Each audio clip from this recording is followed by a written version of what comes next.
Baiklah, pada video kali ini kita akan membahas pemenuhan kebutuhan sekunder yang berikutnya, yaitu pada bidang komunikasi. Berbicara dengan bidang komunikasi, seperti yang Ibu kemukakan di awal, itu penemu telepon itu masih dikontroversikan ya siapa. Yang terakhir itu Antonio Meucci yang dikabarkan sebagai pembuat telepon pertama. Sekarang kita beralih ke telepon genggam. Jadi penemu telepon genggam yang pertama itu adalah Martin Cooper, yaitu seorang karyawan Motorola pada 3 April 1973. Nah, sekarang semenjak ditemukannya telepon genggam oleh si Martin Cooper ini, sebenarnya dia mengerjakannya itu dalam satu tim ya di perusahaan Motorola tersebut, dan dikeluarkanlah itu telepon genggam yang pertama dengan 1G itu pada tahun 1980-an. Jadi 1G itu maksudnya adalah sinyalnya itu masih berbentuk radio yang ditransmisikan dalam bentuk yang analog. Sehingga dia itu hanya dapat mengirim pesan teks dan membuat panggilan saja. Kecepatannya itu pun hanya kecil sekali ya, 2,4 kilobyte per second. Kalau diandaikan sebagai orang, dia seperti merangkak. Selanjutnya berkembang lagi kita mengenal adanya 2G ataupun GSM. GSM ini kepanjangan dari Global System for Mobile Communication. Ini generasi pertama yang dia menyediakan layanan data, pesan teks, SMS, dia mengirimkan sinyal yang sudah digital, yang sudah terenkripsi. Nah, ini ditemukan pada tahun 1993 mulai digunakan, kemudian kecepatannya itu seperti orang yang dia setengah berjalan ya, kecepatannya 64 kilobyte per second. Masuk lagi teknologi 3G, itu sudah bisa membuat panggilan video dan streaming video. Ini awal mulanya kalau ada smartphone di tahun 2003 itu masih mempergunakan teknologi 3G. Ini sudah seperti orang yang berlari dengan kecepatan 2 MB per second. Nah, sekarang kebanyakan handphone itu dia sudah 4G atau HSPA+. Nah, HSPA Plus ini sebenarnya adalah evolusi dari 3G dengan kecepatan yang lebih tinggi lagi, yaitu 100 MB per second. Sama, dia sudah bisa membuat panggilan video, streaming video, tapi kecepatannya lebih tinggi. Teknologi 5G ini nanti memungkinkan kita untuk mengunduh film high definition hanya dalam beberapa detik, karena kecepatannya itu lebih dari 1 GB per second.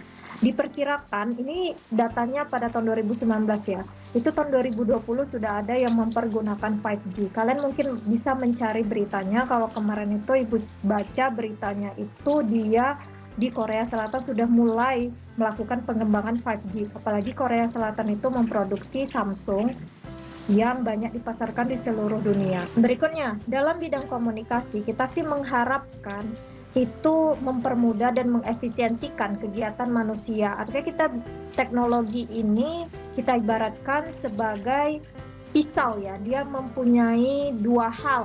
Satu, dia bisa berdampak negatif, dan satu lagi dia bisa berdampak yang positif.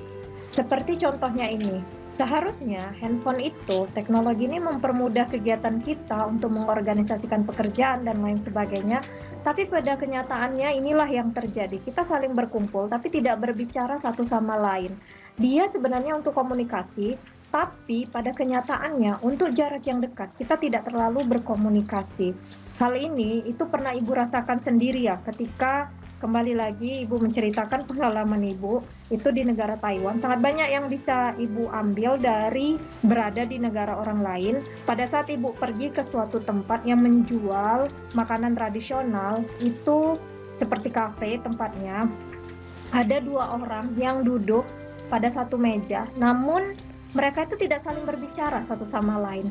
Masing-masing ini sibuk dengan handphonenya, ini juga sibuk dengan handphonenya sendiri.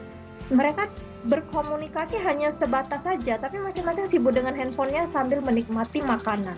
Nah, ini kan hal yang aneh ya. Jika memang ingin sibuk dengan handphonenya sendiri, kenapa tidak pergi aja sendiri, nggak usah berdua seperti itu, tapi nggak saling ngomong satu sama lain. Inilah yang terjadi di negara seperti contohnya di Taiwan. Atau kalau kalian tahu, dulu itu ada permainan, itu Pokemon Go. Nah, di Taiwan ini sangat-sangat parah orang yang memainkan Pokemon Go ini. Mereka mengejar-ngejar di mana ada si Pokemon, telur Pokemon, seperti itu. Mereka bawa handphonenya itu kemana-mana, dan ke taman itu jalan-jalan hanya untuk mencari telur Pokemon. Sehingga itu tidak ada komunikasi yang di antara mereka dekat itu tidak ada, bahkan sambil naik sepeda mereka meletakkannya di depan seperti untuk GPS itu ya. Tapi dia untuk nyari Pokemon, jadi tiba-tiba nanti berhenti di tengah jalan untuk ngambil si telur Pokemon, yang hal-hal yang seperti itu. Ini sebenarnya teknologi yang jadi sangat berbahaya. Jadi kita sebagai generasi muda Indonesia harus menghindari hal-hal yang seperti ini. Kita jangan terpaku hanya pada si handphone ini, sehingga ketika kita berkunjung Lebaran ataupun hari Natal, hari-hari besar lainnya ke keluarga kita, itu kita justru sibuk dengan handphone sendiri. Itu tidak baik. Sebaiknya kita bersosialisasi jika memang saatnya bersosialisasi. Baiklah, sekarang kita lihat di bidang kesehatan. Nah, di bidang kesehatan beberapa teknologi yang dia itu sudah dikembangkan ya. Itu ada penyambung sel kulit atau tulang dengan mempergunakan sengatan listrik. Jadi dengan dialirkannya sengatan listrik itu, maka bisa menginstruksikan kulit untuk menutup luka. Tetapi arus listriknya tentu saja dengan besaran yang tertentu ya. Lalu ada juga teknologi pengontrol pikiran. Jadi ini bisa menangkap pesan yang ada di dalam otak, lalu menjadi sebuah perintah pada hampir segala kebutuhan yang diperlukan seorang pasien yang menderita kelumpuhan. Misalkan ketika pasien itu ingin menuliskan sesuatu, dia hanya tinggal memikirkannya saja, maka bisa terbacalah di layar komputer apa yang dipikirkannya tersebut. Kalau untuk di USU sendiri, ini ada salah satu dosen kita ya, itu Pak Tulus Ihsan, dia mengajar sains dasar juga tapi di kelas yang B. Nah, itu dia membuat pendeteksi diabetes melalui nafas. Kalau selama ini orang yang takut disentuh jarum karena harus dikeluarkan darahnya, nah itu bisa mempergunakan ini, alat pendeteksi diabetes melalui nafas. Nah, penelitian ini sudah dari tahun 2010 dan sudah ada sistem mobile-nya juga. Jadi itu bisa terdeteksi dengan handphone kita berapa kadar gula darahnya. Sekarang kita ingin melihat dampak impact terhadap berbagai bidang di kehidupan manusia. Yang pertama, ekonomi. Pertumbuhan ekonomi itu bisa semakin tinggi ya, terutama karena adanya persaingan yang seperti Ibu katakan tadi, maka itu akan membuat kita membutuhkan impact yang lebih banyak sehingga pertumbuhan ekonomi kita semakin tinggi. Yang kedua, industrialisasi. Yang ketiga, itu produktivitas dunia industri ini juga meningkat dan adanya persaingan dunia kerja seiring dengan pertumbuhan ekonomi yang semakin tinggi. Tapi yang negatifnya itu, kalau kita tidak pandai mengatur keuangan kita, itu bisa bersifat konsumtif dan adanya penipuan. Contohnya sekarang itu yang paling marak, mungkin kalian pernah dengar ya, itu aplikasi Zoom.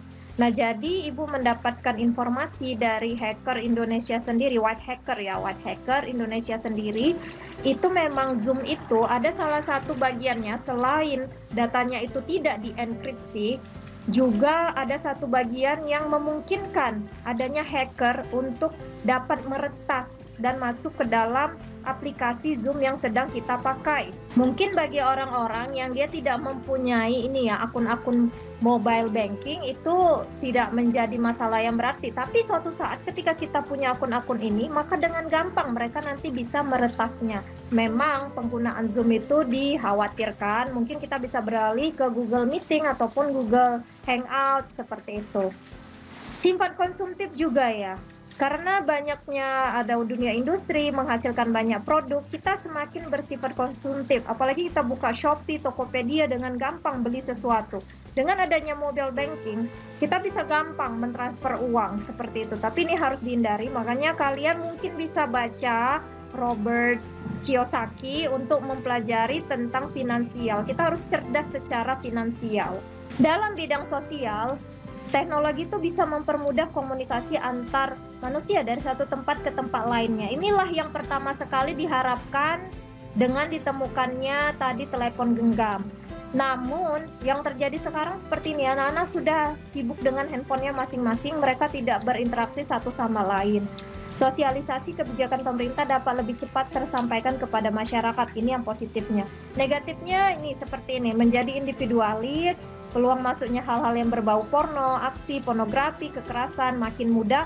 Bahkan kalian mungkin bisa melihat berita ya, ada anak yang menonton Slenderman, filmnya itu kekerasan di YouTube, dia nonton.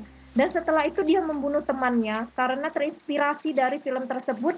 Dan mungkin dia suka ya menonton film-film berbau horor-horor pembunuhan seperti itu, mungkin tidak hanya satu, tapi banyak, dan itu kepikirannya dia, ke alam bawah sadarnya, sehingga ketika membunuh itu dia tidak merasa bersalah, tapi merasa puas, karena dia merasa yang dibunuhnya itu juga bahagia, menjadi orang yang mati, seperti itu.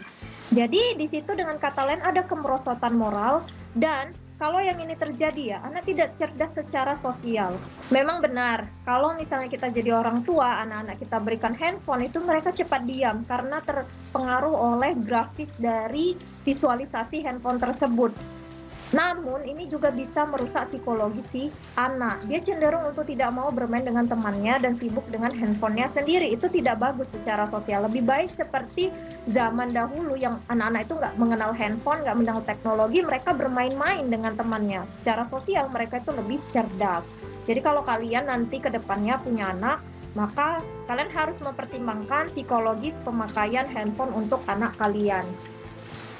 Dalam bidang budaya, itu kita adanya ide, gagasan, tingkah laku, tindakan, benda atau barang yang dihasilkan manusia, itulah wujud dari budaya. Dengan adanya si iptek ini tadi, itu bisa mempermudah mengetahui berbagai macam budaya, mempermudah adanya pertukaran pelajar antara negara, mempermudah pendistribusian karya-karya seni seperti musik, film, fashion, ataupun furniture. Tetapi negatifnya itu adalah kalau kita tidak berpegang pada prinsip kita sendiri, itu kita bisa terpengaruh hal-hal yang tidak sesuai dengan agama kita, yang misalnya berbau barat dan tidak sesuai dengan agama kita. Lalu bisa melenyapkan identitas kultural nasional dan lokal, kehilangan arah sebagai bangsa yang memiliki jati diri, lalu kehilangan semangat nasionalisme dan patriotisme, dan cenderung pragmatis atau maunya serba instan. Inilah yang terjadi ya sekarang. Generasi penerus sekarang maunya serba instan. Segala sesuatu inginnya tidak bekerja keras tapi mendapatkannya dengan cara gampang. Padahal untuk mencapai sesuatu dengan berhasil itu kita harus mendapatkannya dengan kerja keras. Ini yang terjadi di rumah. Kalau kita tidak menghindari atau menyadari adanya dampak teknologi terhadap kehidupan kita. Dua orang tua, dia punya anak, alih-alih bermain dengan anaknya, mereka tuh sibuk dengan dirinya sendiri. Padahal kalau kita sudah berada di rumah, sebaiknya itu kita bermain dengan keluarga kita, tidak seperti ini. Kalau kalian pikir ini tidak ada terjadi di dunia nyata, dan ini sebenarnya ada ya. Banyak orang yang nge-vlog seperti itu, masing-masing sibuk nge-vlog. Nah itu bagus, tapi ada kekurangannya juga. Kalau terlalu berlebihan itu menjadi tidak bagus juga. Jadi harus ada interaksi yang nyata di antara keluarga itu, tidak dengan seperti ini. Oke, jadi sampai di sini dulu. Kita lanjutkan di pertemuan yang berikutnya.